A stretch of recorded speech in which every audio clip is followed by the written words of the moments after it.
ಮತ್ತೆ ಈಗ ನೋಡೋಣ ನಾವು ಈಗ ಸಾಮಾಜಿಕ ಮತ್ತು ಧಾರ್ಮಿಕ ಕಾರಣಗಳು. ಹೌದಾ, ಈಗ ಇಲ್ಲಿವರೆಗೆ ನಾವು ಕಾರಣಗಳು, ರಾಜಕೀಯ ಕಾರಣಗಳು, ಆರ್ಥಿಕ ಕಾರಣಗಳು, ಆಡಳಿತಾತ್ಮಕ ಕಾರಣಗಳು ನೋಡಿದೀವಲ್ಲ.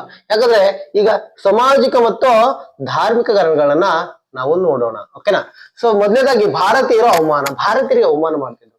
ನಾವು ಶ್ರೇಷ್ಠರು ಅಂತ ಬ್ರಿಟಿಷರ್ ಬಂದಲ್ಲಿ, ನಾವು ಶ್ರೇಷ್ಠರು ನೀವು ಕೀಳರು ಎಂಬ ಬಹಳ ಕೆಲವೊಂದು ಕಡೆ ಹೋಟೆಲ್ ಅಲ್ಲಿ ಆಗಿರ್ಬಹುದು, ಕೆಲವೊಂದು ಚರ್ಚ್ಗಳಲ್ಲಿ, ದೇವಾಲಯಗಳಲ್ಲಿ ನಮಗೆ ಕೀಳ ಶಬ್ದಗಳಿಂದ ನಮ್ಮನ್ನ ಹೀಯಾಳಿಸ್ತಿದ್ರು, ಮತ್ತೆ ಬರಿತಾ ಇದ್ರು, ಅಲ್ಲಿ ಇಲ್ಲಿ ಬರಿತಾ ಇದ್ರು ಅಂತ ಇತಿಹಾಸಕಾರರು ನಮ್ಗೆ ಉಲ್ಲೇಖ ಮಾಡಿ ಹೇಳುತ್ತಾರೆ. ಸೊ ಇಲ್ಲಿ ಮೂಲವಾಗಿ ಏನಂದ್ರೆ ನಾವೇ ಶ್ರೇಷ್ಠ, ನೀವು ಕಪ್ಪರು, ಹಂಗೆ ಹಿಂಗೆ ಅಂತ ಬೈತಾ ಇದ್ರು ಅನ್ನೋದನ್ನ ನೋಡ್ತಾ ಇರ್ತೀವಿ. ಹಾಗಾದ್ರೆ ಹಿಂದೂ ಮುಸ್ಲಿಮರಲ್ಲಿ ಸಂಶಯ ಮೂಡಿಸುವುದು ಅಂದ್ರೆ ಇವ್ರೇನು ಕ್ರೈಸ್ತ ಧರ್ಮವನ್ನ ಪ್ರಚಾರ ಮಾಡೋಕ್ಕೋಸ್ಕರ ಇಲ್ಲಿ ಹಿಂದೂಗಳು ಹಿಂಗೆ, ಮುಸ್ಲಿಮರು ಹೀಗೆ ಅಂತ ಒಂದು ಭೇದ ಭಾವನ ಮೂಡಿಸುವಂತ ಕೆಲಸವನ್ನ ಇಲ್ಲಿ ಬ್ರಿಟಿಷರು ಸ್ಟಾರ್ಟ್ ಮಾಡಿದ್ರು. ಹೌದಾ? ಸೊ ಅದ್ರಾದ್ರೆ ಇಲ್ಲಿ 1857ರ ಒಂದು ಪ್ರಥಮ ಸ್ವತಂತ್ರ ಸಂಗ್ರಾಮದಲ್ಲಿ ಸಾಮಾಜಿಕ ಮತ್ತು ಧಾರ್ಮಿಕ ಕಾರಣಗಳು ಬಹಳ ಮಹತ್ವದ ಪಾತ್ರವನ್ನ ವಹಿಸುತ್ತವೆ. ಈ ಒಂದು ದಂಗೆ ಕಾರಣಗಳ ಬಹಳ ಪಾತ್ರವನ್ನ ವಹಿಸುತ್ತದೆ. ಭಾರತದಲ್ಲಿ ನೋಡಿ ಇನ್ನೊಂದು, ಬ್ರಿಟಿಷರು ಭಾರತದಲ್ಲಿ ಧಾರ್ಮಿಕ ಪದ್ಧತಿಗಳಿಗೆ ಧಕ್ಕೆ ಉಂಟು ಮಾಡಿದರು. ಇಲ್ಲಿ ಏನ್ ಧಕ್ಕೆ ಉಂಟು ಮಾಡಿದ್ರು ಅಂತಂದ್ರೆ, ನೀವು ನೋಡಿ ಇಲ್ಲಿ ಏನಪ್ಪಾ ಅಂದ್ರೆ ಬಾಲ್ಯ ವಿವಾಹ, ಸತಿಸಾಗಮನ ಪದ್ಧತಿ ಇರಬಹುದು, ಪುನರ್ವಿವಾಹ ಪದ್ಧತಿಗಳು ಇರಬಹುದು, ಇವೆಲ್ಲ ಪದ್ಧತಿಗಳನ್ನ ಬ್ರಿಟಿಷರು ವಿರೋಧ ಮಾಡ್ತಿದ್ರು. ಇವೆಲ್ಲ ತಪ್ಪು ಅಂತ ವಿರೋಧ ಮಾಡ್ತಿದ್ರು. ಅದ್ರೊಳಗೆ ಕಾನೂನು ನೀವು ನೋಡ್ತೀರಾ, 1824 ಎಲ್ಲ ಕಾನೂನುಗಳು ನೋಡ್ತೀರಾ, ಪುನರ್ವಿವಾಹ ಎಲ್ಲ ನೋಡಿದಿರಾ. ಸೊ ಸತಿಸಾಗಮನ ಪದ್ಧತಿಯನ್ನ ನಿಷೇಧ ಮಾಡಿದನ್ನ ನೀವು ನೋಡಿದಿರಿ. ಹಾಗಾದ್ರೆ ಇಲ್ಲಿ ಈ ಧಾರ್ಮಿಕ ಇಲ್ಲಿ ಮುಂದೆ ನಿಮ್ಗೆ ಮತ್ತೆ ಇದು ಮುಂದುವರೆದಂತೆ ಧಾರ್ಮಿಕ ಧಾರ್ಮಿಕ ಉಂಟು ಮಾಡೋದಂದ್ರೆ ಇದೆ ಇವೆಲ್ಲ. ಮತ್ತೆ ಇಲ್ಲಿ ಮೇಲೆ ಕೆಳಗಿಲ್ಲ, ಇಲ್ಲಿ ರೈಲ್ವೆಗಳಲ್ಲಿ ಎಲ್ಲಾ ಜನರ ಒಗ್ಗಟ್ಟಾಗಿ ಹೋಗುವಂತದ್ದು. ಹಾಗಾಗಿ ಈ ಒಂದು ಭಾರತೀಯ ಒಂದು ಧಾರ್ಮಿಕ ಪದ್ಧತಿಗಳು ಧಕ್ಕೆ ಉಂಟು ಮಾಡೋದು ಕೆಲಸ ಮಾಡಿದ್ರು ಅಂತ ಹೇಳಲಾಗುತ್ತೆ.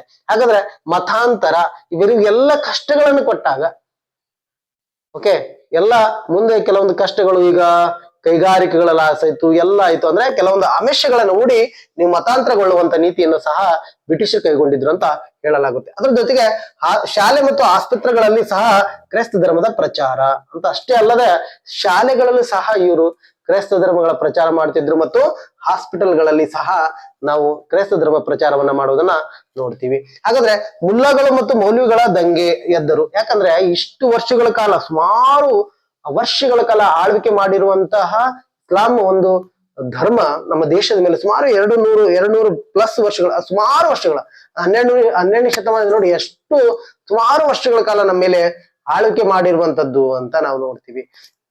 ಅಷ್ಟು ಮಾಡದಿದ್ದಾಗ ಇವ್ರು ಹೊಸಬರು ಬಂದು ನಮಗೆ ಪ್ರಚಾರ ಮಾಡ್ತಾ ಇದ್ರಂತ ಇಲ್ಲಿರುವಂತ ಮುಲ್ಲಗಳು ಮತ್ತು ಮೌಲ್ವಿಗಳು ಏನ್ ಮಾಡ್ತಾರೆ, ಈ ಒಂದು ದಂಗೆಗೆ ಇವರು ಸಹ ಒಂದು ಕಾರಣ ಆಗ್ತಾರೆ. ಇವ್ರು ಏನ್ ಮಾಡ್ತಾರೆ ಅಂದ್ರೆ, ಇವರು ಸಹ ನಮ್ಮ ಧರ್ಮ ಅಳಿಲು ಅಂತಿಮದಲ್ಲಿದೆ ಅಂತ ತಿಳ್ಕೊಂಡು ಏನ್ ಮಾಡ್ತಾರೆ ಅಂದ್ರೆ, ಬ್ರಿಟಿಷರ ವಿರುದ್ಧ ಹೋರಾಡಕ್ಕೆ ಇವರು ಪ್ರಯತ್ನವನ್ನ ಮಾಡ್ತಾರೆ.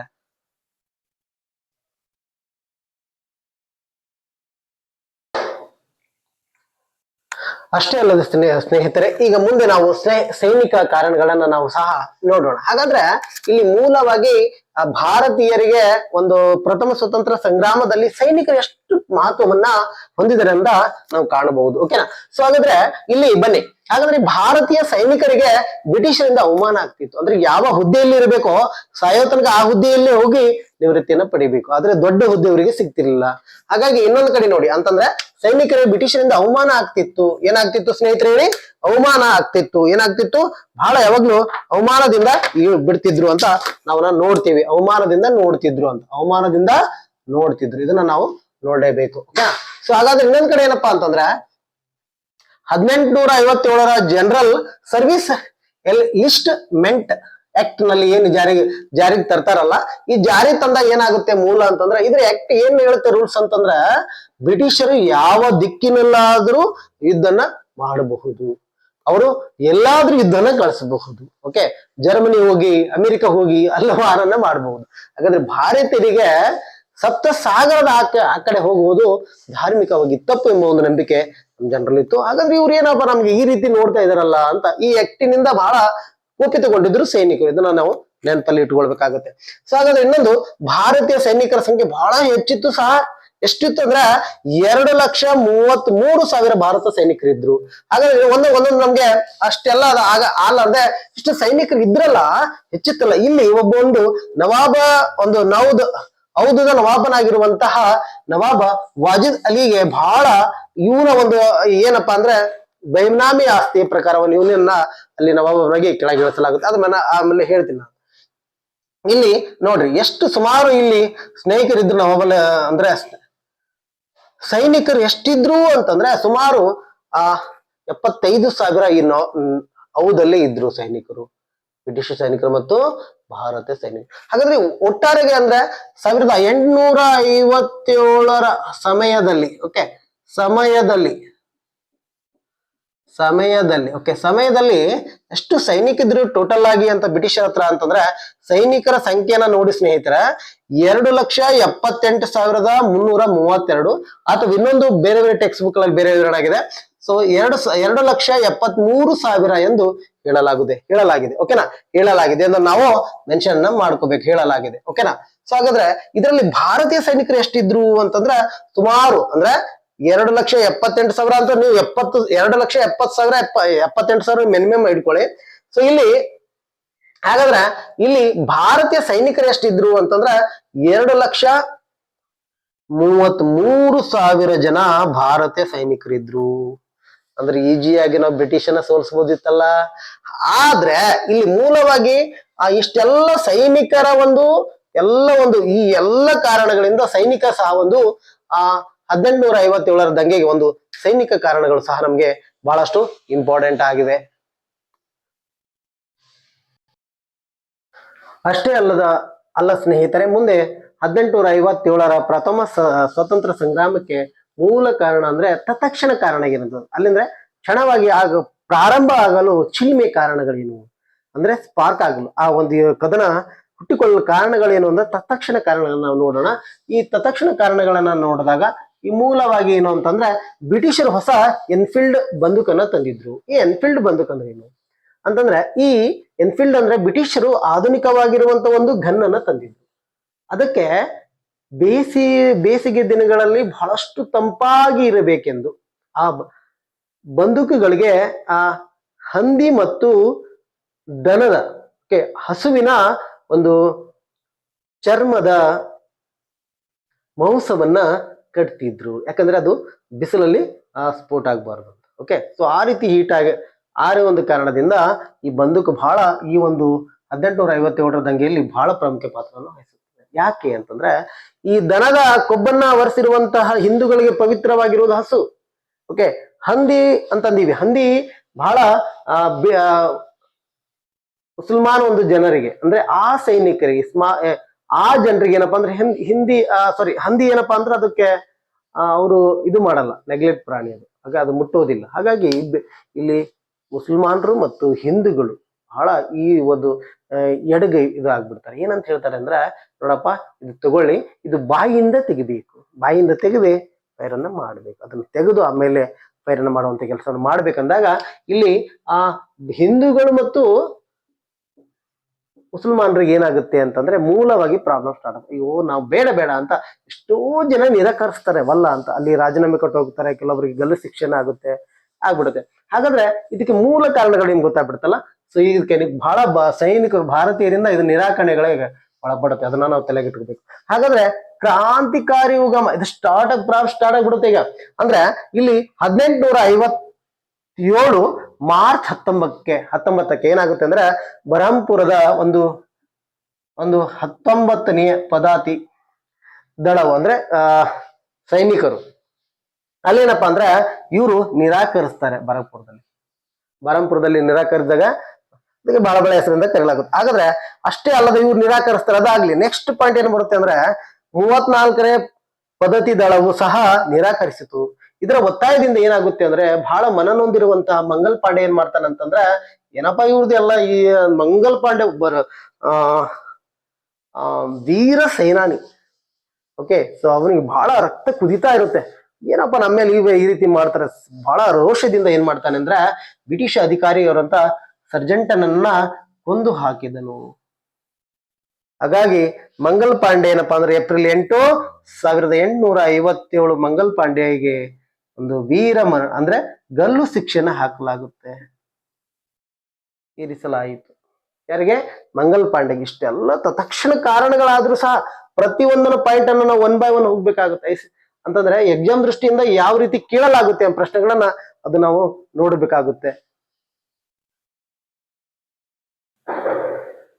ಮತ್ತೆ ಬನ್ನಿ ಸ್ನೇಹಿತರೆ, ವಿಶೇಷವಾಗಿ ಈ ಒಂದು ಕ್ರಾಂತಿಗೆ ಹಾದಿಯನ್ನ ಸುಗಮವಾಯಿತು. ನಾವು ಸೈನಿಕ ಕಾರಣಗಳನ್ನ ನೋಡ್ಕೊಂಡ ನಂತರ ಆಮೇಲೆ ತತ್ಕ್ಷಣ ಕಾರಣಗಳನ್ನ ನೋಡೋದ್ರ ಆಮೇಲೆ ನಾವು ಈಗ ಮುಂದೆ ಈ ಎಲ್ಲಿಂದ ಪ್ರಯಾಣವನ್ನ ಸ್ಟಾರ್ಟ್ ಐತೆ ಅನ್ನೋದನ್ನ ನಾವು ಕುಲಕುಶವಾಗಿ ನೋಡೋಣ.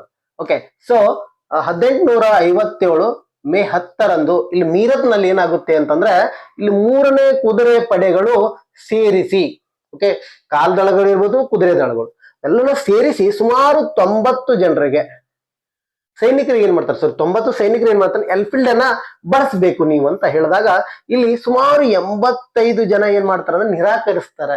ನೀವೇನಾದ್ರೂ ಮಾಡ್ಕೊಡ್ರಪ್ಪ, ನಾವು ಅದಕ್ಕೆ ಮುಟ್ಟಲ್ಲ ಅಂತ ನಿರಾಕರಿಸ್ತಾರೆ. 5 ಜನ ಮಾತ್ರ ಅದನ್ನ ಮುಟ್ಟಿರ್ತಾರೆ. ಓಕೆ, ಅದನ್ನ ಬಳಸ್ಕೊಂಡ್ರಿ. ಹಾಗಾದ್ರೆ ಇಲ್ಲಿ ಸೈನಿಕರಿಗೆ ಏನಾಗುತ್ತೆ ಅಂದ್ರೆ ಬ್ರಿಟಿಷರಿಗೆ ಬಹಳ ಕೋಪ ಬಂದ್ಬಿಡ್ತಿ. ಏನಾದ್ರು ಶಿಕ್ಷೆ ಕೊಡೋಣ ಅಂತಂದ್ರೆ ಇವರಿಗೆ 85 ಸೈನಿಕರಿಗೆ ನಿರಾಕರಿಸಿರುವಂತ ಸೈನಿಕರಿಗೆ ಎನ್ಫೀಲ್ಡ್ ಅನ್ನ ಬಂದೂಕನ್ನ ಉಪಯೋಗ ಮಾಡಲ್ಲ ಅಂತ ನಿರಾಕರಿಸಿದವರಿಗೆ ಸುಮಾರು 10 ವರ್ಷ ಶಿಕ್ಷೆ ಕೊಡ್ತಾರೆ ಸರ್. ಎಷ್ಟು ವರ್ಷ ಹೇಳಿ ಸ್ನೇಹಿತರೆ? 10 ವರ್ಷ ಶಿಕ್ಷೆ ಕೊಡ್ತಾರೆ. ಆದ್ರೆ ಇಲ್ಲಿ ಲಾಲ್ ಯಾದವ್ ಸಹಾಯದಿಂದ ಜೈಲಿನಿಂದ ಎಲ್ಲಾ ಸ್ನೇಹಿತರು ತಪ್ಪಿಸ್ಕೊಂಡು ಬರ್ತಾರೆ. ಇಲ್ಲಿ ಮೀರತದಲ್ಲಿರುವಂತ ಒಂದು ಸೆರೆವಾಸದಲ್ಲಿ ಇಲ್ಲಿ ಲಾಲ್ ಯಾದವ್ ಅಲ್ಲೊಂದು ಸ್ನೇಹಿತನಿರ್ತಾನೆ.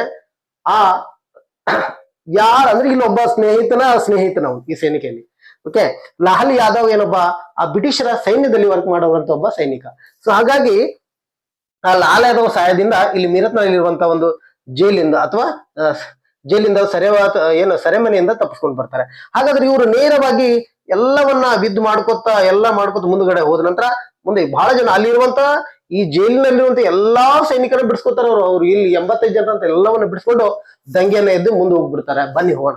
ಓಕೆ, ಸೊ ಈ 2 ದಿನಗಳ ಆದ ನಂತರ ಇಲ್ಲಿ ದೆಹಲಿ ತಲುಪ್ತಾರೆ. ಈ ದೆಹಲಿಯಲ್ಲಿ ಅಂದ್ರೆ 2ನೇ ಬಹದ್ದೂರ್ ಶಾ ಇರ್ತಾನೆ. 2ನೇ ಬಹದ್ದೂರ್ ಶಾ. ಓಕೆ, ಆ 2ನೇ ಬಹದ್ದೂರ್ ಶಾ ಏಜ್ ಎಷ್ಟು ಇರುತ್ತೆ ಗೊತ್ತಾ ನಿಮ್ಗೆ? 87 ವರ್ಷ ಇರುತ್ತೆ. ಆದ್ರೆ ಇವನಿಗೆ ಏನ್ ಸಿಟ್ಟು ಅಂದ್ರೆ ನನ್ನ ವಿರುದ್ಧಗಳು ರದ್ದುಪಡಿಸಿದ್ದಾರೆ, ಮತ್ತೆ ಅದ್ರ ಜೊತೆಗೆ ನನಗೆ ವಾರ್ಷಿಕವಾಗಿ 30 ಲಕ್ಷ ಕೊಡ್ತಿದ್ರು, ಅದು ಸಹ ನನಗೆ ಏನ್ ಮಾಡಿದ್ದಾರೆ, ರದ್ದುಪಡಿಸಿದ್ದಾರೆ. ವೇತನ ಕೊಡ್ತಾ ಇಲ್ಲ, ವಾರ್ಷಿಕ ವೇತನ. ಹಾಗಾಗಿ ಇವನಿಗೂ ಸಹ ಸಿಟ್ಟಿತ್ತು. ಹಾಗಾಗಿ ಇವೆಲ್ಲ ಸೈನಿಕರು ಅಲ್ಲಿ ಹೋಗ್ಬಿಡ್ತಾರೆ. ಅಲ್ಲಿ ಹೋದ ನಂತರ ಏನಾಗುತ್ತೆ ಅಂದ್ರೆ ಆ 2ನೇ ಬಹದ್ದೂರ್ ಶಾನಿಗೆ ಏನ್ ಮಾಡ್ತಾರೆ ಅಂದ್ರೆ ಭಾರತದ ಚಕ್ರವರ್ತಿ ಎಂಬುದನ್ನ ಕರೆಯಲಿಕ್ಕೆ ಸ್ಟಾರ್ಟ್ ಮಾಡ್ತಾರೆ ಎಲ್ಲ ಸೈನಿಕರು. ಓಕೆ, ಹಾಗಾದ್ರೆ ದೆಹಲಿಯಲ್ಲಿ ಇಷ್ಟೆಲ್ಲ ಘಟನೆಗಳು ಆದ್ರೂ ಸಹ ಅಲ್ಲಿ ಬ್ರಿಟಿಷರೇ ಸಹ ಜಯಭೇರಿ ಆಗ್ತಾರೆ. ಅಲ್ಲಿ ಈ ಒಂದು ದಂಗೆನ ದಮನ ಮಾಡಿರುವಂತ ಒಂದು ಬ್ರಿಟಿಷರ ಅಧಿಕಾರಿ ಯಾರು ಅಂತಂದ್ರೆ ಸರ್ ಜಾನ್ ನಿಕೋಲಸ್. ಇವನು ಯಾರ ಸಹಾಯ ತಗೋತಾರೆ ಅಂದ್ರೆ ಬುರ್ಕಾಗಳ ಸಹಾಯ ತಗೋತಾರೆ ಮತ್ತು ಸಿಖ್ ಅದರ ಸಹಾಯ ತಗೊಂಡು ಯುದ್ಧದಲ್ಲಿ ಈ ಒಂದು ದಂಗೆಯಲ್ಲಿ ಅವರನ್ನ ದಮನವನ್ನ ಮಾಡ್ತಾರೆ. ಇಷ್ಟೆಲ್ಲ ಆದ ನಂತರ ಮುಂದೆ 2ನೇ ಬಹದ್ದೂರ್ ಶಾ ಏನ್ ಮಾಡ್ತಾರೆ ಅಂದ್ರೆ ರಂಗೋನಿಗೆ ಹೋಗಿ ಎಲ್ಲಿ ಮಾಡ್ತಾರೆ ಅಂದ್ರೆ ಮರಣ ಹೊಂದುತ್ತಾನೆ. ಅಲ್ಲ ಆ ಪ್ರದೇಶಕ್ಕೆ ಹೋಗಿ ಗಡಿಪಾರ ಆಗಿ ಮುಂದೆ ಅಲ್ಲಿ ಮರಣ ಹೊಂದುತ್ತಾನೆ. ಇಲ್ಲಿಗೆ ಮೊಘಲ್ ಸಾಮ್ರಾಜ್ಯದ ಸಂತಾನ ಏನಾಗುತ್ತೆ ಅಂದ್ರೆ ಕ್ಲೋಸ್ ಆಗ್ಬಿಡುತ್ತೆ. ಓಕೆನಾ? ಇಷ್ಟೆಲ್ಲ ಆದ ನಂತರ ಮುಂದೆ ನಮ್ಮ ಕಾನ್ಪುರ್ ಬರುತ್ತೆ. ಇಷ್ಟೆಲ್ಲ ಆದ್ರೆ ಸುಮ್ಮನೆ ಕೊಂಡಿಲ್ಲ ಸೈನಿಕ ಮತ್ತೆ ಕಾನ್ಪುರ್. ಈ ಕಾನ್ಪುರ್ ಅಲ್ಲಿ ನೋಡಿ, ಇಲ್ಲಿ ಜೂನ್ 5ರಿಂದ 1857 ದಂಗೆಯಲ್ಲಿ ಇದು ಎಲ್ಲಿ ಬರುತ್ತೆ ಕಾನ್ಪುರ್ ಅಂದ್ರೆ ನೀವು ಉತ್ತರ ಪ್ರದೇಶ ಅಂತ ಹೇಳ್ಬೋದು. ಇಲ್ಲಿ ನಾಯಕ ಯಾರಿದ್ರು ಅಂದ್ರೆ 2ನೇ ಬಾಜಿರಾವ್ ಮಗ ದತ್ತು ಮಗ. ಯಾವ ಮಗ ಹೇಳಿ? ದತ್ತು ಮಗ. ಅವನೇ ನಾನಾ ಸಾಹೇಬ. ಇವರು ಅಲ್ಲಿ ಯಾವ ಮನೆತನ ಇತ್ತು ಅಂದ್ರೆ ಬಿಟೂರ ಮನೆತನ. ಇವರು ಮಹಾರಾಷ್ಟ್ರದಿದ್ರು ಸಹ ಅಲ್ಲಿ ಹೋಗಿ ತನ್ನ ಪೇಶ್ವೆ ಆಳ್ವಿಕೆಯನ್ನ ಮಾಡ್ತಿದ್ರು. ಆ ಒಂದು ಅರಮನೆ ಅಥವಾ ಆ ಪ್ರದೇಶಕ್ಕೆ ಬಿಟೂರ ಮನೆತನ ಅಂತ ಕರಿತಿದ್ರು, ನೆನ್ಪಿಟ್ಕೊಳ್ಳಿ. ಸೊ ಇಷ್ಟೆಲ್ಲ ಆದ ನಂತರ ಮುಂದೆ ಇದು ವಶ ಆಗ್ಬಿಡುತ್ತಲ್ಲ, ಯಾರು ಬ್ರಿಟಿಷರ ವಶ ಆಗುತ್ತೆ ಅಲ್ಲಿ ಅಧಿಕಾರಿ ಯಾರು, ಆ ಸೈನಿಕ ಅಧಿಕಾರಿ ಯಾರು ಅಂದ್ರೆ ಇಡೀ ಅವರನ್ನ ದಮನ ಮಾಡ್ತಾರಲ್ಲ ಹೆಮ್ ಲಾಕ್ ಎಂಬ ವ್ಯಕ್ತಿ, ಹ್ಯಾಮ್ ಲ್ಯಾಕ್ ಅಲ್ಲಿ ಆ ಒಂದು ದಂಗೆಯನ್ನ ಕಂಟ್ರೋಲ್ ಮಾಡ್ತಾರೆ. ಅದ ನಂತರ ಇಲ್ಲಿ ತಾತ್ಯಾ ಟೋಪಿ ಇವರಿಗೆಲ್ಲ ಸಹಾಯಕ ಅಂದ್ರೆ ನಾನಾ ಸಾಹೇಬರಿಗೆ ಬಹಳಷ್ಟು ಹೆಲ್ಪ್ ಆಗಿರುವಂತ. ಮುಂದೆ ನಿಮ್ಗೆ ಜಾನ್ಸಿಯಲ್ಲಿ ಸಹ ನಾನು ಹೇಳ್ತೀನಿ. ತಾತ್ಯಾ ಟೋಪಿ ಬಂದ ನಂತರ ಇಲ್ಲಿ ವಶಪಡಿಸ್ಕೊಳ್ತಾನೆ. ಮತ್ತೆ ನಾವ್ ಏನ್ ಮಾಡ್ತಾರೆ ಅಂದ್ರೆ ಈ ಕಾನ್ಪುರನ್ನ ವಶಪಡಿಸ್ಕೊತಾರೆ. ಯಾರೋ ತಾತ್ಯಾ ಟೋಪಿ ಇದನ್ನ ವಶಪಡಿಸ್ಕೊಂಡ ನಂತರ ಮುಂದೆ ಏನಾಗುತ್ತೆ ಅಂದ್ರೆ ಅಷ್ಟೇ ಅಲ್ಲದೆ ಮತ್ತೆ ಮತ್ತೆ ಬ್ರಿಟಿಷರ ಕೆಲವೊಬ್ಬ ನಮ್ಮ ಎಲ್ಲ ರಾಜರನ್ನ ಬೇರೆ ಬೇರೆ ಪಕ್ಕದಲ್ಲಿರುವಂತ ರಾಜ ಸೈನಿಕರನ್ನ ಕಳ್ಕೊಂಡು ಮತ್ತೆ ಅದರ ಮೇಲೆ ದಾಳಿ ಮಾಡಿ ಇಲ್ಲಿ ಬ್ರಿಟಿಷರ ಇವನಲ್ಲಿ ಕೊಲ್ದಿರ್ತಾರೆ. ಹೆಮ್ಲಾಕ್ ಅನ್ನ ಕೊಲೆ ಮಾಡಲಾಗುತ್ತೆ ನೋಡ್ರಿ. ಆಮೇಲೆ ಬರ್ತಾರೆ ಯಾರಂದ್ರ ಸರ್ ಕ್ಯಾಂಪ್ ಬೆಲ್ ಬಂದು ಮತ್ತೆ ಈ ಒಂದು ಕಾನ್ಪುರನ್ನ ವಶಪಡಿಸ್ಕೊಳ್ತಾನೆ. ಬ್ರಿಟಿಷರ ಕೈ ಮುಷ್ಟಿ ಆಗ್ಬಿಡುತ್ತೆ. ಅಷ್ಟೇ ಅಲ್ಲದೆ ಈ ಲಖನೌ ನೋಡಿ, ಈ ಲಖನೌದಲ್ಲಿ ನಾಯಕ ಅಥವಾ ನಾಯಕಿ ಅಂತ ಕರಿತೀವಿ, ಇಲ್ಲಿ ನಾಯಕಿನೇ ಬರ್ತಾರೆ. ಸೊ ಅವಧನ ಬೇಗಂ ಆಗಿರುವಂತ ಹಜರತ್ ಮಹಲ್. ಓಕೆ, ಇದು ಮೊಹಮ್ಮದ್ ಬಿಯಾ ಅಂತ ಹೆಸರನ್ನ ಇರುತ್ತೆ. ಹಜರತ್ ಮಹಲ್ ಅಂದ್ರೆ ಈ ಅರಮನೆಯ ನಾನೇ ರಾಣಿಯಿಂದ ಅವರವರೇ ಘೋಷಣೆ ಮಾಡ್ಕೊಂಡಿರ್ತಾರೆ. ಹಾಗಾದ್ರೆ ಇಷ್ಟೆಲ್ಲ ಆದಂದ್ರೆ ಕಾರಣಗಳೇನು ಅಂತಂದ್ರೆ, ನೀವು ಅವಧಲ್ಲಿ ಓದುವಾಗ ಕೆಲವೊಂದು ನಾನು ಹೇಳಿದ್ದೆ. ಓಕೆ, ಇಲ್ಲಿ ಅರಸನಿಗೆ ಮೂಲವಾಗಿ ಕೆಲವೊಂದು ಅಧಿಕಾರಿತವಾಗಿರುವಂತ ಕೆಲವೊಂದು ದೋಷಗಳು ಕಂಡಿರೋದ್ರಿಂದ ಇಲ್ಲಿ ಇವನ ಹಜರತ್ ಬೇಗಂನ ಗಂಡನನ್ನ ಆ ಒಂದು ಸುಲ್ತಾನ್ ಹುದ್ದೆಯಿಂದ ತೆಗೆಯಲಾಗುತ್ತೆ. ಅಷ್ಟಾದ ನಂತರ ಇವಳು ಯಾಕೆ ಇದ್ರಲ್ಲಿ ಧುಮುಕಿದ್ಳು ಅಂದ್ರ ಬೀಗರ್ ಖಾದರ್ ಖಾನ್. ಓಕೆ, ಬೀಗರ್ ಖಾದರ್ ಖಾನ್ ಎಂಬ ಒಂದು ಮಗ ಇರ್ತಾನೆ. ಆ ಮಗನು ಸುಲ್ತಾನ್ ಆಗುವ ಆಶೆಯಿಂದ ಇವಳು ಈ ಯುದ್ಧದಲ್ಲಿ ಭಾಗವಹಿಸ್ತಾಳೆ. ಆದ್ರೆ ಹೋರಾಟ ಮಾಡಿ ಎಲ್ಲಾ ಮಾಡಿದ್ರು ಸಹ ಮುಂದೆ ಕೊನೆಯಲ್ಲಿ ಇಲ್ಲಿ ಹೆನ್ರಿ ಲಾರೆನ್ಸ್ ಅವರು ಈ ಒಂದು ಬ್ರಿಟಿಷ್ ಅಧಿಕಾರಿ ಏನ್ ಮಾಡ್ತಾನೆ ಅಂತಂದ್ರೆ ಎಲ್ಲ ಸೈನ್ಯವನ್ನ ಒಟ್ಟುಗೂಡಿಸಿ ಈ ಒಂದು ಲಖನೌಲ್ಲಿ ಸಹ ಈ ಒಂದು ದಂಗೆಯನ್ನ ದಮನ ಮಾಡ್ತಾನೆ.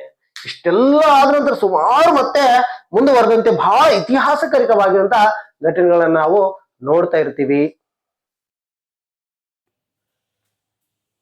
ಅಷ್ಟೇ ಅಲ್ಲ ಸ್ನೇಹಿತರೆ, ಮುಂದೆ ಬರುವಂತ ಪ್ರದೇಶ ಅಂದ್ರೆ ಝಾನ್ಸಿ. ಈ ಝಾನ್ಸಿ ಬಹಳಷ್ಟು ಪ್ರಸಿದ್ಧವಾಗಿರುವಂತ ಒಂದು ರಾಜ್ಯ ಬರುತ್ತೆ. ಸೊ ಇಲ್ಲಿ ನಾಯಕಿ ಪಾತ್ರ ವಹಿಸಿದ್ದು ಇಲ್ಲಿ ಝಾನ್ಸಿ ರಾಣಿ ಲಕ್ಷ್ಮೀಬಾಯಿ. ಸೊ ಇವರ ವಯಸ್ಸು ಎಷ್ಟಿತ್ತು ಗೊತ್ತಾ ನಿಮಗೆ? ಕೇವಲ 29 ವರ್ಷ, 29 years old only. Okay, so ಇದರಲ್ಲಿ ಧೀರ ಬಂಟ ಅವರ ಸಹಾಯಕ ಯಾರನ್ನ ತಾತ್ಯಾ ಟೋಪಿ ಬರ್ತಾನೆ. ಇಲ್ಲಿ ಬೆಂಬಲವನ್ನ ಪಡೆದುಕೊಂಡು ಸುಮಾರು 20,000 ಸೈನಿಕರನ್ನ ಕರೆದುಕೊಂಡು ಹೋಗಿ ಗ್ವಾಲಿಯರ್ ಕೋಟೆ ಮೇಲೆ ದಾಳಿ ಮಾಡ್ತಾರೆ. ದಾಳಿ ಮಾಡಿ ಆ ಗ್ವಾಲಿಯರ್ ಕೋಟೆಯನ್ನ ಲೂಟಿ ಮಾಡ್ತಾರೆ. ಯಾಕೆ ಲೂಟಿ ಮಾಡಿದ್ರು ಅಂದ್ರೆ, ಈ ಒಂದು ಗ್ವಾಲಿಯರ್ ಕೋಟೆ ಏನಿತ್ತಲ್ಲ, ಇಲ್ಲಿನ ಒಬ್ಬ ಅರಸನಾಗಿರುವಂತ ಜಿಯಾಜಿ ಫರಾಜ್ ಇವನು ಏನ್ ಮಾಡ್ತಾನೆ ಅಂದ್ರೆ, ಇವನು ಬ್ರಿಟಿಷರ ಬಹಳ ಆಪ್ತ ಮಿತ್ರನಾಗಿದ್ದ. ಹಾಗಾಗಿ ಇವನ ಮೇಲೆ ದಾಳಿಯನ್ನ ಮಾಡಲಾಗುತ್ತೆ. ಆದ್ರೆ ಝಾನ್ಸಿ ಬಾಯಿ ಲಕ್ಷ್ಮಿ ಯಾಕೆ ಅಷ್ಟು ಸಿಟ್ಟು ಅಂತಂದ್ರ, ಇಲ್ಲಿ ದಾಮೋದರ ದತ್ತು ಮಗು ಅಂದ್ರೆ ಇವರಿಗೆ ಗಂಗಾಧರ ಅಂದ್ರೆ ಅವರ ಒಂದು ಪತಿಯನ್ನ ತೀರ್ಕೊಂಡ ನಂತರ ಇಲ್ಲಿ ಝಾನ್ಸಿ ಬಾಯಿ ಲಕ್ಷ್ಮೀಬಾಯಿ ಅವರಿಗೆ ಮುಂದೆ ಇರಲಾರದ ಕಾರಣ ಮುಂದೆ ದಾಮೋದರ್ ಎಂಬ ಒಂದು ಮಗುವನ್ನ ದತ್ತು ತೆಗೆದುಕೊಳ್ತಾರೆ. ಅದಕ್ಕೆ ಬ್ರಿಟಿಷರು ಏನ್ ಹೇಳ್ತಾರೆ ಅಂತಂದ್ರೆ, ಈ ದತ್ತು ಏನಿದೆಯಲ್ಲ, ದತ್ತು ಮಕ್ಕಳಿಗೆ ಕಾಯ್ದೆ ಹಾಕಿಲ್ಲ, ಡಾಲ್ಹೌಸಿ ತಂದಿರುವಂತಹ ನಿಯಮ ಪ್ರಕಾರ ಇದು ರದ್ದಾಗುತ್ತೆ. ಹಾಗಾಗಿ ಕೋಪಗೊಂಡಿರುವಂತದ್ದನ್ನ ಮೂಲ ಕಾರಣ ಅಂತ ನಾವು ಹೇಳಬೇಕಾಗುತ್ತೆ. ಓಕೆನಾ? ಸೊ ಹಾಗಾದ್ರೆ ಇಲ್ಲಿ ಅಷ್ಟೇ ಅಲ್ಲದ ಮುಂದೆ ಒಂದು ಘೋರವಾದ ಕಲ್ಪಿಯಲ್ಲಿ ಒಂದು ಘೋರವಾದ ಯುದ್ಧ ನಡೀತೆ. ಆ ಯುದ್ಧದಲ್ಲಿ ಏನಪ್ಪಾ ಅಂತಂದ್ರೆ, ಇಲ್ಲಿ ಸರ್ ಹೋರ್ ಲೆಸನ್ ಓಕೆ ಇವನು ಏನ್ ಮಾಡ್ತಾನೆ ಅಂದ್ರೆ, ಜೂನ್ 17, 1858ರಲ್ಲಿ ಈ ಒಂದು ದಂಗೆಯನ್ನ ದಮನ ಮಾಡ್ತಾನೆ. ಮುಂದೆ ಝಾನ್ಸಿ ಬಾಯಿ ಲಕ್ಷ್ಮೀಬಾಯಿ ಮರಣ ಹೊಂದ. ಆ ದಾಮೋದರನ್ನ ಬೆನ್ನನ್ನು ಕೆಟ್ಕೊಂಡು ವೀರ ಶೂರದಿಂದ ಒಬ್ಬ ಮಹಿಳೆ ತನ್ನ ಸ್ವತಂತ್ರಕ್ಕಾಗಿ ಹೋರಾಡಿದ ಇತಿಹಾಸವನ್ನು ನಾವು ಕಾಣ್ತೀವಿ. ಹಾಗಾದ್ರೆ ಇಲ್ಲಿ ಸರ್ ರೋಷನ್ ಏನ್ ಹೇಳ್ತಾನೆ ಅಂತಂದ್ರೆ, ನನ್ನ ಜೀವನದಲ್ಲಿ ಇಂಥ ವೀರ ಶೂರ ಮಹಿಳೆಯನ್ನ ನನ್ನ ಜೀವನದಲ್ಲಿ ನಾನು ನೋಡೇ ಇಲ್ಲ ಅಂತ ಒಬ್ಬ ಬ್ರಿಟಿಷ ಸೇನಾ ಅಧಿಕಾರಿ ಹೇಳ್ಬಿಡ್ತಾರೆ. ಅಂದ್ರೆ ತಿಳ್ಕೋಬೇಕು, ಝಾನ್ಸಿ ಬಾಯಿ ಲಕ್ಷ್ಮೀಬಾಯಿ ಅವರ ಒಂದು ಎಷ್ಟು ರೋಷ, ಎಷ್ಟು ಹುಮ್ಮಸ್ಸು, ದೇಶಕ್ಕಾಗಿ ಸ್ವತಂತ್ರಕ್ಕಾಗಿ ಹೋರಾಡಿದ್ರು, ತನ್ನ ಸ್ವತಂತ್ರಕ್ಕಾಗಿ ದೇಶಕ್ಕಾಗಿ ಹೋರಾಡಿದ್ರಿಂದ ಕಲ್ಪನೆಯನ್ನು ನಾವು ಆ ಒಂದು ಕಲ್ಪನೆಯನ್ನು ಮೂಡಿಸ್ಕೊಳ್ಳೋಕೆ ಆಗಲ್ಲ. ಅಷ್ಟು ಗ್ರೇಟ್ ಆಗಿರುವಂಥದ್ದನ್ನು ನಾವು ಕಾಣ್ತೀವಿ. ಹಾಗಾದ್ರೆ ಬಿಹಾರದಲ್ಲಿ ಇಲ್ಲಿ ನಾಯಕರು ಬಿಹಾರದ ಜಗದೀಶ್ಪುರದಲ್ಲಿರುವಂತಹ ಜಮೀನ್ದಾರ್ ಆಗಿರುವಂತಹ ಕುವರ್ ಸಿಂಗ್ ಮತ್ತು ಅಮರ್ ಸಿಂಗ್ ನಡುವೆ ನಡೆದಿರುತ್ತೆ. ಕುವರ್ ಸಿಂಗ್ ಮತ್ತು ಅಮರ್ ಸಿಂಗ್ ನಡುವೆ ಇಲ್ಲಿ ಅವನ ಬ್ರದರ್ ಆಗಿರುವಂತಹ ಕುವರ್ ಸಿಂಗ್ ಮತ್ತು ಅಮರ್ ಸಿಂಗ್ ಇವ್ರಿಗೆ ಯಾಕೆ ಇವರು ಬ್ರಿಟಿಷರ ಕೋಪಗೊಂಡಿದ್ರು ಅಂದ್ರೆ, ಇಲ್ಲಿ ಈ ಕುವರ್ ಸಿಂಗ್ ಎಷ್ಟಿರುತ್ತೆ ಗೊತ್ತಾ ನಿಮ್ಗೆ? 80 ವರ್ಷ ಇರುತ್ತೆ. ಆ 80 ವರ್ಷದ ಯುವಕ ಏನ್ ಮಾಡ್ತಾನೆ ಅಂದ್ರೆ, ಬ್ರಿಟಿಷರ ವಿರುದ್ಧ ತಿರುಗಿಬಿಡ್ತಾರೆ. ಯಾಕೆ ಬಿದ್ದ ಸರ್ ಅಂತಂದ್ರೆ, ಇಲ್ಲೊಂದು ಕಾಯ್ದೆ ಬರುತ್ತೆ, ಏನು ಗೊತ್ತಾ? ಭೂಮಿ ದಾಖಲಾತಿ ಕಾಯ್ದೆ. ಈ ಭೂಮಿ ದಾಖಲಾತಿ ಕಾಯ್ದೆ ಜಮೀನ್ದಾರಿ ಇರೋದ್ರಿಂದ ಸುಮಾರು ಆಸ್ತಿ ಇರುತ್ತಲ್ವಾ, ಅದಕ್ಕೆ ದಾಖಲಾತಿಗಳು ಇರಲ್ಲ ಕೆಲವೊಂದು. ಹಾಗಾಗಿ ಅದು ಬ್ರಿಟಿಷರ್ ವಶಪಡಿಸ್ಕೊಳ್ತಿರ್ತಾರೆ. ಹಾಗೆ ಇದು ಕೋಪಗೊಂಡಿರುವಂತಹ ಇಲ್ಲಿ ಕುವರ್ ಸಿಂಗ್ ಮತ್ತು ಅಮರ್ ಸಿಂಗ್ ಏನ್ ಮಾಡ್ತಾರೆ ಅಂದ್ರೆ, ದಾಳಿ ಮಾಡಿಕೊಡ್ತಾರೆ. ಇಲ್ಲಿ ಬ್ರಿಟಿಷರು ಜೂನ್ 17ರಿಂದ ಸ್ಟಾರ್ಟ್ ಆಗಿದ್ದು, ಜೂನ್ 12ರಿಂದ ಸ್ಟಾರ್ಟ್ ಆಗಿದೆ. ಮುಂದೆ ಡಿಸೆಂಬರ್ ಅಲ್ಲಿ 1858ಗೆ ಇಲ್ಲಿ ಕ್ಲೋಸ್ ಆಗುತ್ತೆ. ಈ ಒಂದು ದಂಗೆ ದಮನ ಮಾಡ್ತಾರೆ. ದಮನ ಮಾಡಿದವರು ಯಾರು ಬಂದ್ರೆ ಮೇಜರ್ ವಿಲಿಯಂ ಟೈಲರ್. ಓಕೆ, ಯಾರು ಬ್ರಿಟಿಷ್ ಸೇನಾಧಿಪತಿ ಆಗಿದ್ರು ಅಂದ್ರೆ ಮೇಜರ್ ವಿಲಿಯಂ ಟೈಲರ್, ನೆನಪಿಡಬೇಕಾಗುತ್ತೆ. ಸೊ ಇದು ಆದ ನಂತರ ಇಲ್ಲಿ ಫೈಜಾಬಾದ್ ಬರುತ್ತೆ. ಈ ಫೈಜಾಬಾದಲ್ಲಿ ಯಾಕೆ ಈ ಒಂದು ದಂಗೆ ಅಂದರೆ 1857ರ ದಂಗೆ ಯಾಕೆ ಪ್ರಮುಖ ಕಾರಣ ಆಯಿತು ಅಂತಂದ್ರೆ ಇಲ್ಲಿ ನೋಡಿ, ಇಲ್ಲಿ ಒಬ್ಬ ಇಸ್ಲಾಂ ಧರ್ಮದ ಒಬ್ಬ ಮೌಲ್ವಿ ಇರ್ತಾರೆ. ಯಾರು ಅವ್ರ ಹೆಸರೇನಂದ್ರೆ ಅಹಮದುಲ್ಲಾ. ಇವರು ಮೂಲವಾಗಿ ಮದ್ರಾಸದವರಾಗಿದ್ದು, ಆದರೆ ಇವ್ರು ಬ್ರಿಟಿಷರಿದ್ರೆ ಯಾಕೆ ಹೋರಾಟ ಮಾಡಿದ್ರು ಮೂಲವಾಗಿ ಅಂತಂದ್ರೆ ಅದಕ್ಕೆ ಕಾರಣಗಳು ಹೇಳಲಾರದಂತ ಒಂದು ಕಾರಣಗಳಿರುತ್ತೆ. ಹೌದಾ? ಸೊ ಹಾಗಾದ್ರೆ ಮೌಲ್ವಿಗೆ ಮೂಲ ಕಾರಣಗಳನ್ನು ಹುಡುಕಿದಾಗ ಇಲ್ಲಿ ಮತಾಂತರ ಕಾರಣ ಆಗಿರಬಹುದು, ಓಕೆ, ಆಡಳಿತ ನಿಯಂತ್ರಣ ಕಾರಣಗಳು, ಇವೆಲ್ಲ ಕೆಲವೊಂದು ಕಾರಣಗಳಿಂದ ಇವರು ಇಲ್ಲಿರುವಂಥ ಮೌಲ್ವಿ ಇವ್ರ ವಿರುದ್ಧ ದಂಗೆ ಹೇಳ್ತಾರೆ. ಅದನ್ನು ದಮನ ಮಾಡಿರುವಂಥ ಬ್ರಿಟಿಷ್ ಜನರಲ್ ನಿರಾಜ್ ಒಬ್ಬ ವ್ಯಕ್ತಿ ಈ ಒಂದು ಸೇನಾಧಿಪತಿ ಇದನ್ನು ಕಂಟ್ರೋಲ್ ಮಾಡಿ ದಂಗೆನ ದಮನ ಮಾಡ್ತಾರೆ. ಅಲ್ಲಿ ಅಂತ ಅಲಹಾಬಾದ್ ನಾಯಕ ಯಾರಂದ್ರೆ ಲಿಯಾಕತ್ ಅಲಿ. ಅದು ಯಾಕೆ ಅಂದರೆ ಇವರು ಸಹ ಒಬ್ಬ ಮೌಲ್ವಿ ಇದೆ. ಅದ್ರ ಬಗ್ಗೆ ನೀವು ಕುಲಂಕಷವಾಗಿ ನೋಡ್ತೀವಿ. ಬರಲಿಯಲ್ಲಿ ಖಾನ್ ಬಹದ್ದೂರ್ ಸಹ ನಾವು ನೋಡ್ತೀವಿ. ಇಲ್ಲೂ ಸಹ ಕೆಲವೊಂದು ಸಣ್ಣ ಪುಟ್ಟ ಕಾರಣದಿಂದ ಬ್ರಿಟಿಷರಿದ್ದ ರೋಷಗೆದ್ದು ಇವೆಲ್ಲ ಪ್ರದೇಶಗಳು, ಸುಮಾರು ಪ್ರದೇಶಗಳನ್ನು ಒಳಗೊಂಡಿತ್ತು. ಆದರೆ 1857ರ ದಂಗೆ ಮೂಲವಾಗಿ ಯಾಕೆ ನಮಗೆ ಅದನ್ನು ಅಷ್ಟು ರೋಮಾಂಚನಗೊಳಿಸಿತ್ತು ನಮಗೆ ಇತಿಹಾಸದಲ್ಲಿ ಅಂತಂದರೆ, ಅವರು ತನ್ನ ದೇಶಕ್ಕಾಗಿ ಹೋರಾಡಿದರು. ನನ್ನ ಪ್ರಕಾರ ತನ್ನ ಪ್ರದೇಶಕ್ಕಾಗಿ.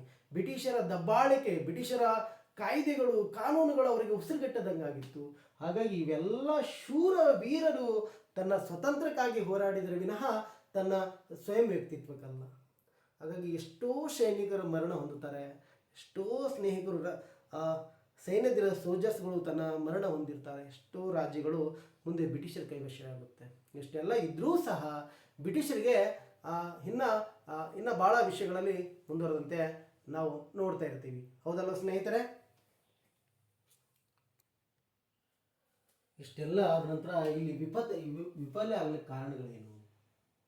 ಯಾಕೆ 1857ರ ದಂಗೆಯನ್ನು ಇಷ್ಟೆಲ್ಲ ಹೋರಾಡಿದ್ರು ಯಾಕೆ ನಾವು ಸೋತ್ಬಿಟ್ಟಿವಿ ಅಂತ ಒಂದು ಕ್ವಶನ್ ನಮಗೆ ಮೂಡುತ್ತೆ. ಅದರಲ್ಲಿ ಮೂಲವಾಗಿ ಏನು ಅಂತಂದ್ರೆ ಇಲ್ಲಿ ಮಧ್ಯ ಭಾರತಕ್ಕೆ ಮಾತ್ರ ಸೀಮಿತವಾಗಿತ್ತು. ಇದು ಓವರಾಲ್ ಇಂಡಿಯಾದಲ್ಲಿ, ಇಡೀ ಭಾರತದಲ್ಲಿ ವ್ಯಾಪಿತವಾಗಿರಲಿಲ್ಲ. ಕೇವಲ ಉತ್ತರ ಭಾರತದಲ್ಲಿ, ಮಧ್ಯ